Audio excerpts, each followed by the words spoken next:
Emily Watson signed the final divorce papers on a Tuesday morning, her signature steady, her hand not even trembling. 8 years of marriage reduced to a stack of documents and a notary's stamp. She drove home afterward in silence. No tears, no dramatic scene, just the quiet exhaustion of finally closing a door she'd been standing in front of for far too long. 7 days later, Mark married someone else. Emily found out the way most people found out things about their exes now, through social media, scrolling absent-mindedly one evening when a mutual friend's post caught her eye. Photos of Mark in a tailored white tuxedo, grinning wider than she'd seen him grin in years, standing beside a stunning woman in a designer wedding gown, her hair swept into an elegant updo, diamonds catching the light at her throat. The caption, dripping with cruelty aimed unmistakably at Emily, read, "Finally married a real woman who knows what ambition looks like." Emily sat with her phone in her hand for a long moment, feeling the sting of the insult land exactly where Mark had intended it to land.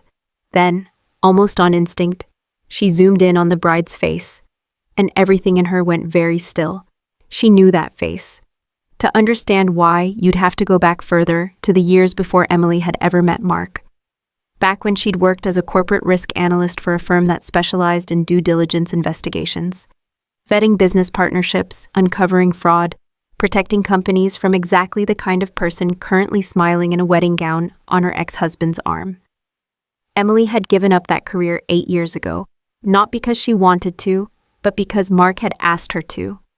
He'd been building his own business then, ambitious and hungry, and he'd convinced her that his success would benefit them both, more than her continuing to climb her own ladder.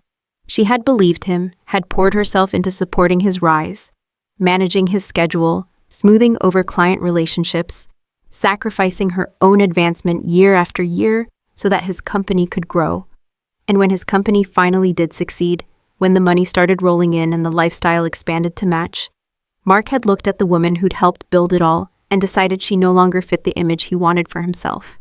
He'd handed her the divorce papers over dinner, his tone clinical, almost bored. "You've been holding me back for years, Emily. I need someone who matches where I am now." She hadn't argued, she hadn't begged. She had simply taken the papers, read them carefully, and signed where indicated. Now, staring at her phone screen, at that unmistakable face smiling beside her ex-husband, Emily understood something Mark could not possibly know yet. The woman he'd just married under the name Sienna was not, in fact, named Sienna at all. Her real name was Veronica Vance, and Emily had spent the better part of 2 years investigating her, years ago during one of the most complex fraud cases her old firm had ever handled. Veronica Vance was, professionally speaking, a predator. Emily remembered the case files clearly. The pattern had been elegant in its cruelty. Veronica would construct an entirely fabricated identity, presenting herself as a wealthy heiress or successful entrepreneur, and would deliberately target men who were newly successful, ambitious, and just vain enough to want a partner who reflected their rising status back at them. She would court them patiently, gain their complete trust, marry them, and once she had sufficient access to their finances, she would drain everything she could reach and disappear entirely, leaving behind nothing but a fabricated name and a financial catastrophe. Emily's old investigation had connected Veronica to at least 4 previous marriages, each ending the same way: sudden disappearance, drained accounts, husbands left in various states of financial ruin, unable to even properly report the crime because the woman they'd married had never legally existed under any name they actually knew. And now, impossibly, she had married Mark. Emily didn't feel vindictive satisfaction, not exactly. What she felt was something closer to grim understanding, the universe arranging its own particular brand of consequence with an efficiency she never could have engineered herself. Still, curiosity, and perhaps some remaining shred of concern for the man she'd once loved, pushed her to look closer at what Mark had gotten himself into. She spent the following days quietly reviewing public financial records, filings that were a matter of public record for anyone who knew where to look, a skill she still possessed even years removed from her old career. What she found painted a troubling picture. In the months since their divorce, Mark had aggressively leveraged his business, taking out substantial loans against company assets, using equipment and property as collateral, he'd never previously been willing to risk. He'd moved significant sums, millions cumulatively, apparently to fund an increasingly lavish lifestyle designed to impress his new bride. He was, without realizing it, systematically dismantling the financial stability of the very business he'd left Emily for. There was a particular irony buried in all of it that Emily almost laughed at when she recognized it. During the divorce proceedings, Mark had fought viciously to retain sole ownership of every asset, the business, the accounts, the properties, convinced he was protecting his fortune from a vindictive ex-wife trying to take her share. Emily had let him have that fight, hadn't pushed back nearly as hard as her attorney had recommended, in part because she'd simply wanted the whole ordeal over with. But now, watching Mark's aggressive financial restructuring unfold in real time, she understood the strange gift buried inside his victory. Every liability he was now creating, every loan, every leveraged asset, every dollar moved to impress Veronica, belonged entirely to him.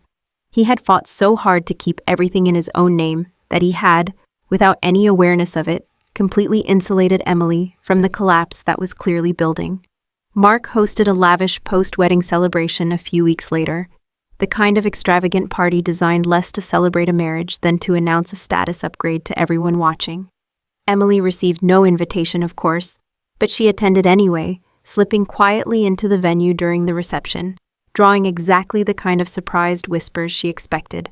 Mark spotted her near the bar and couldn't resist the opportunity.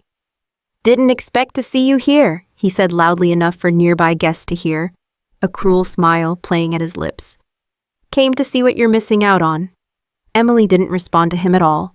Instead, she walked past him entirely, toward his new bride, who was standing near the champagne table in her elegant reception gown, radiant and confident in the way of someone who had done this exact performance several times before. "Hello, Veronica," Emily said quietly, just loud enough for the bride to hear over the ambient noise of the party. The woman's smile froze, just slightly, just long enough for Emily to see the crack beneath the polish. "I'm sorry," Veronica said smoothly, recovering fast. "I think you have me confused with the Hargrove investigation," Emily said, still quiet, still calm. 2019, I was on the analysis team. I know exactly who you are and exactly what you do. I'm not here to cause a scene.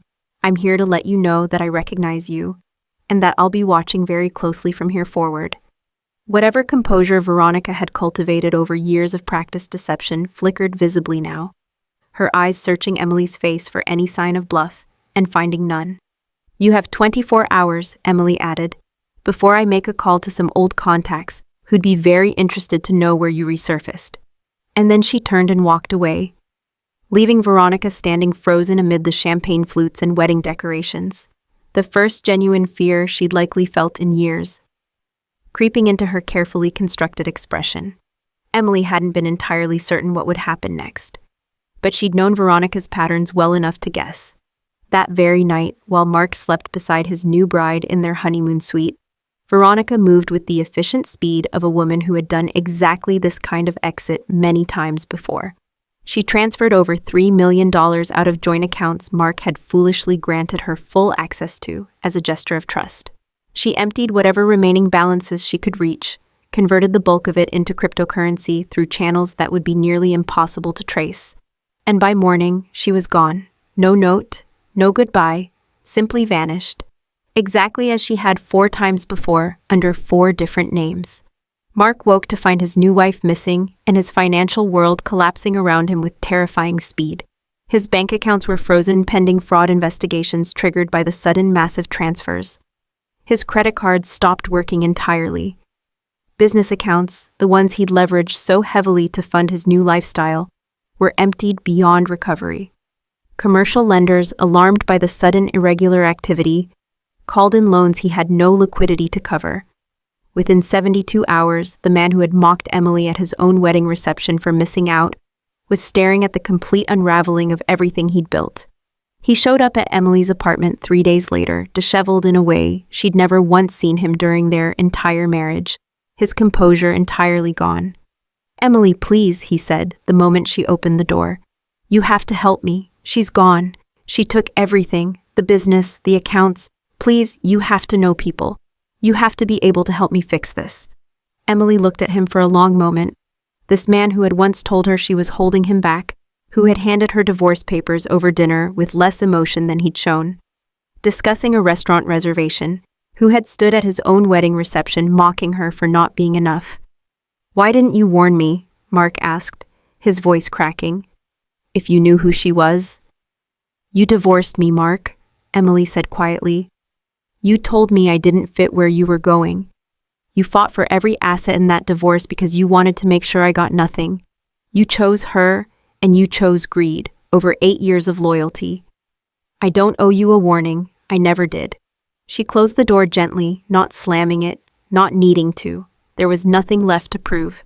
Mark's collapse, once it started, moved with the particular momentum of consequences, long deferred finally arriving all at once. His company entered liquidation within the month, unable to recover from the leveraged debts and drained accounts. The luxury lifestyle he'd built to impress a woman who had never actually existed evaporated just as quickly. The cars repossessed, the properties foreclosed, the country club memberships quietly cancelled. Personal bankruptcy followed not long after, a humiliating formal acknowledgement of everything he had lost. His reputation, once carefully cultivated among business circles who'd admired his rapid rise, curdled into something closer to cautionary tale. The story of his downfall circulating through the same social circles that had once envied him.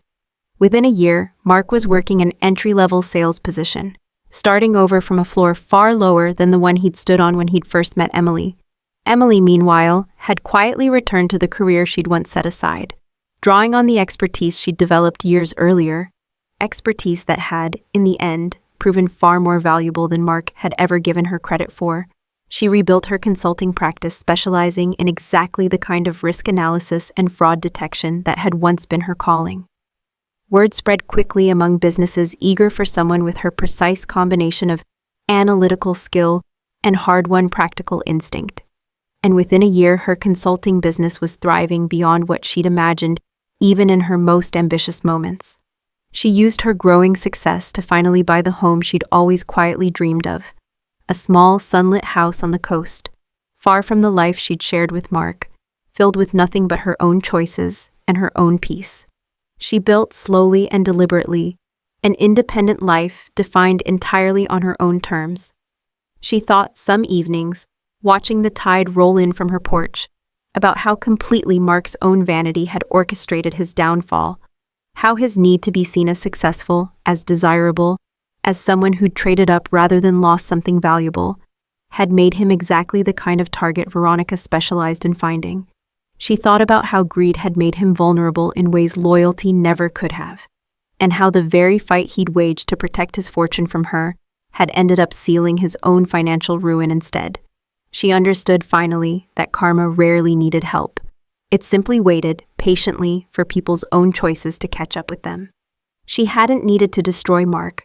She'd simply needed to step back and let him walk, with open eyes, directly into the consequences of who he'd decided to become. The greatest victory, she came to realize, hadn't been Veronica's exposure, or Mark's collapse, or even the quiet vindication of being right about a woman she'd recognized across a crowded reception hall. The greatest victory had simply been walking away with her dignity fully intact, rebuilding a life entirely her own, filled with people and choices she had chosen for herself, free at last from anyone who had ever underestimated exactly what she was capable of.